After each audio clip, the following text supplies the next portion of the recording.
If this hurts you, pause for a moment, not the kind of pause where you scroll away, but the kind where your heart leans in. Because pain is not random in Islam. Pain is a language, and Allah does not speak without purpose.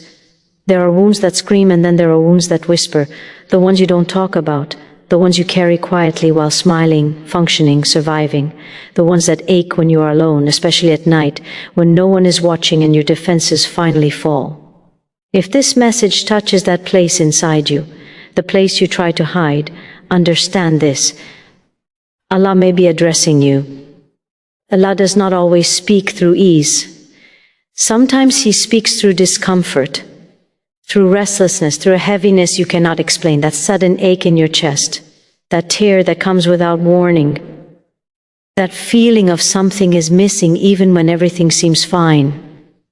These are not signs of weakness. They are invitations. In the Quran, Allah reminds us that hearts do not soften through noise, but through remembrance. And often, remembrance begins when something hurts. When life presses you in a way that forces you to look up instead of around. When the distractions fail and the heart finally listens.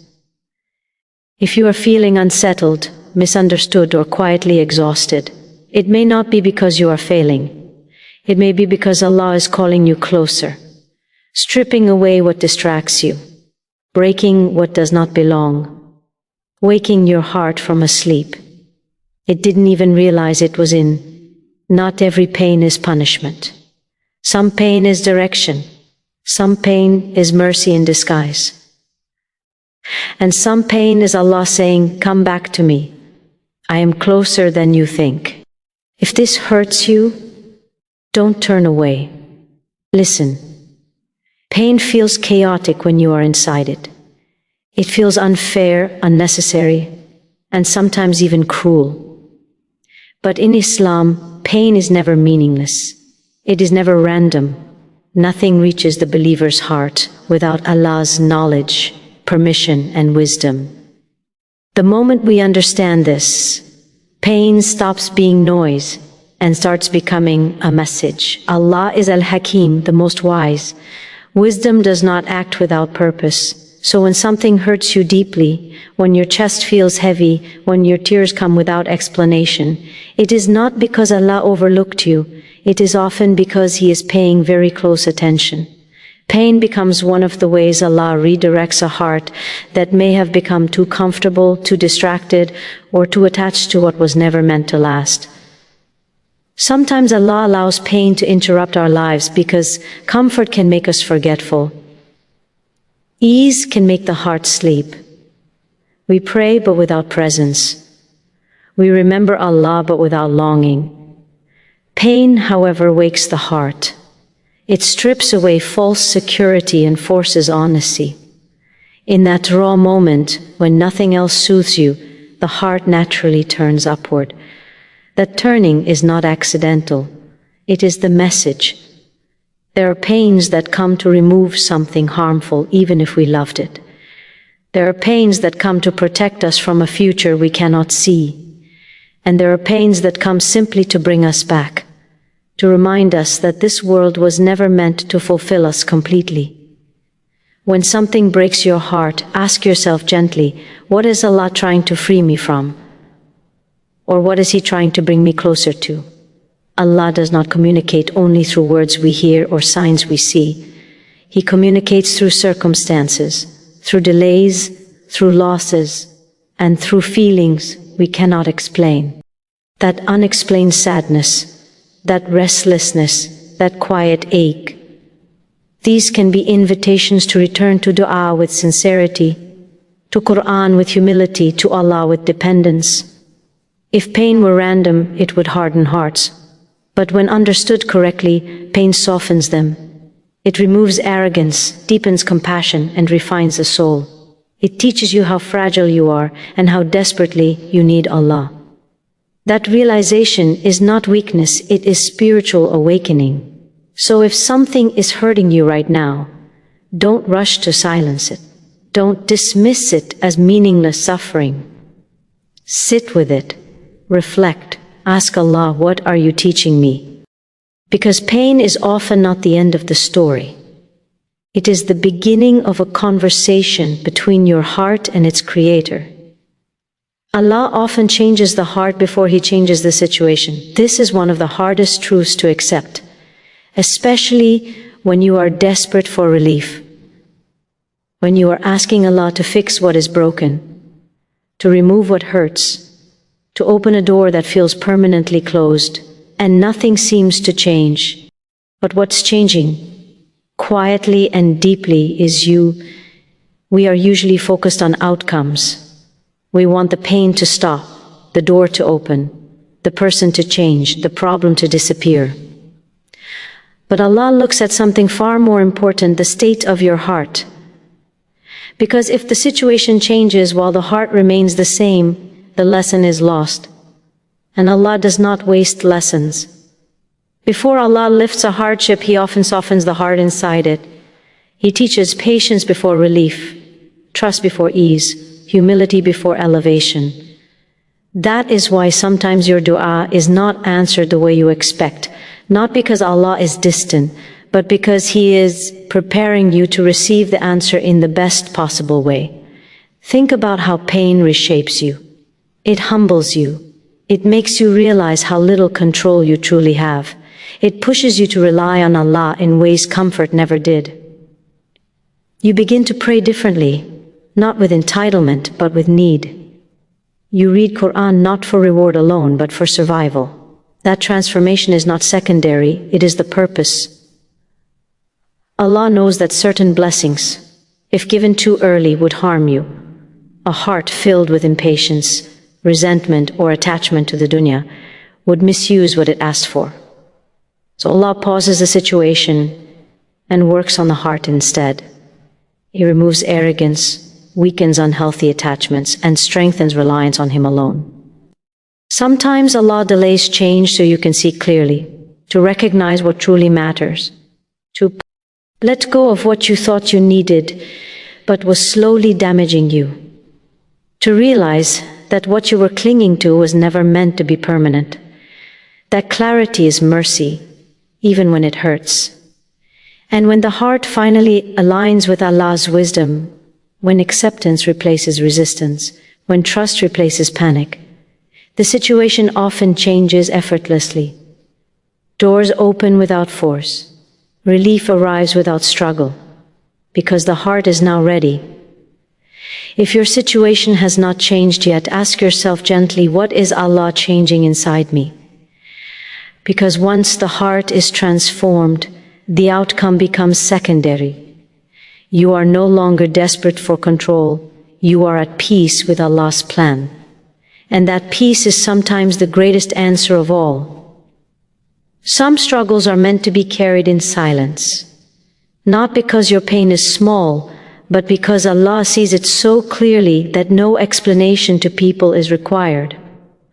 There are battles you fight that no one applauds, no one notices, and no one understands, and yet these are often the struggles that raise a believer the highest with Allah. When you suffer quietly, without bitterness and without complaint, something powerful happens to the soul.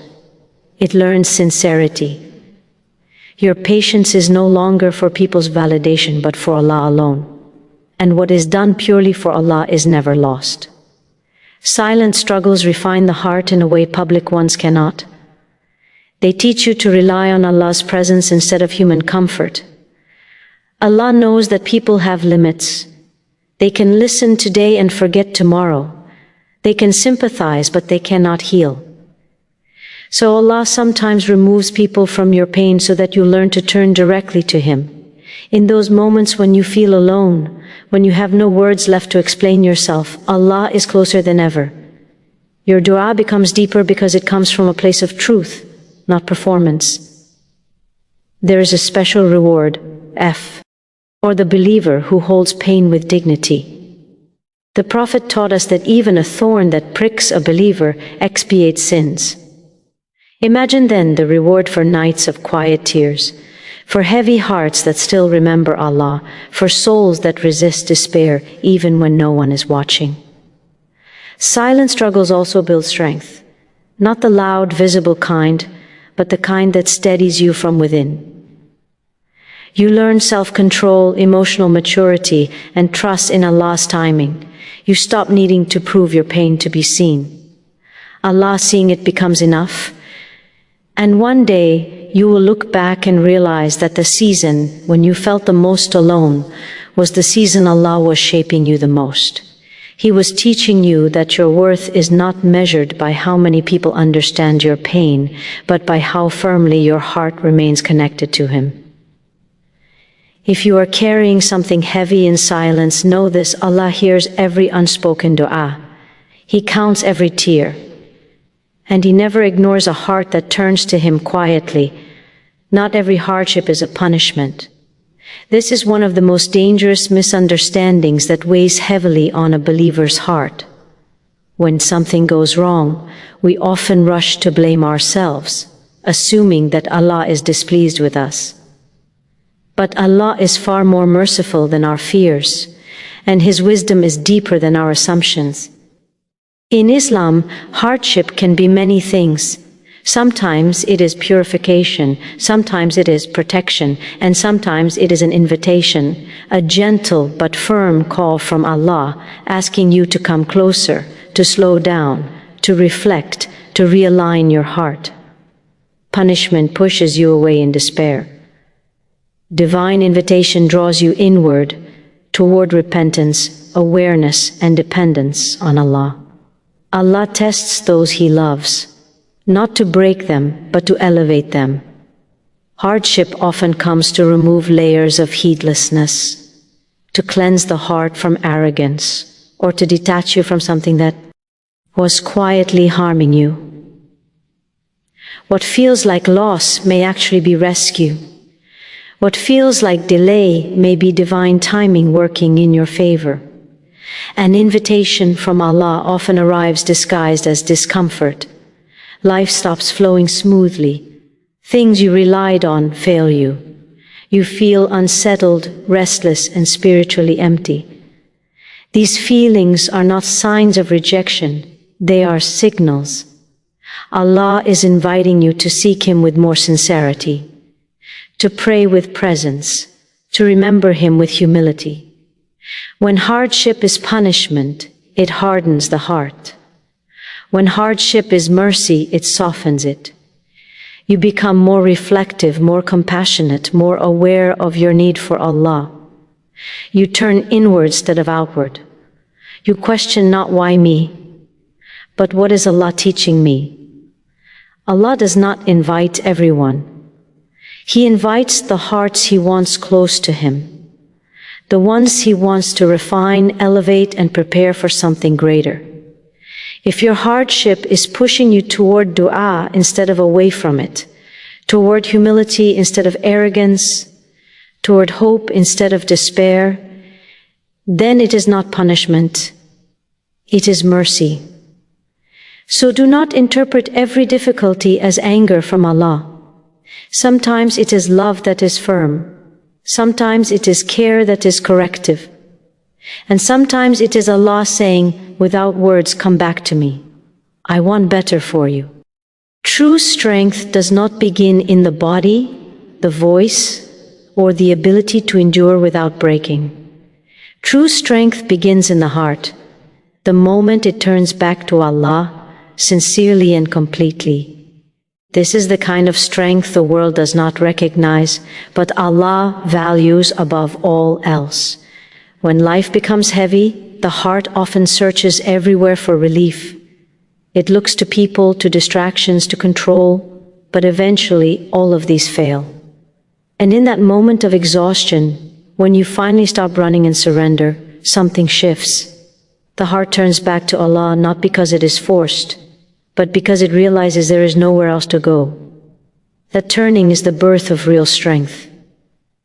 A heart connected to Allah learns patience that is not passive but trusting. It learns resilience that is not fueled by pride but by reliance on divine wisdom. You stop demanding answers and start trusting the one who holds them.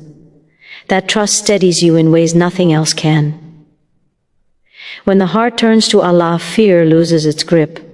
The situation may still be difficult, but it no longer defines you. You understand that Allah is greater than what you are facing, and that awareness alone brings calm. Strength grows not because the test disappears, but because your heart is no longer alone inside it. This return to Allah also cleanses the heart. Regret replaces arrogance. Humility replaces entitlement. Dua becomes honest, not polished. Worship becomes refuge, not routine. You begin to feel safe, not because life is predictable, but because Allah is. True strength is waking up after being spiritually distant. It is choosing Allah again after feeling lost. It is trusting Him when the outcome is unclear. And this kind of strength transforms everything. Even pain becomes meaningful. Even waiting becomes bearable. When the heart returns to Allah, you may not immediately get what you want, but you gain something far greater. You gain peace, you gain clarity, you gain Allah. And a heart that has Allah is never truly weak, no matter how heavy the test may be.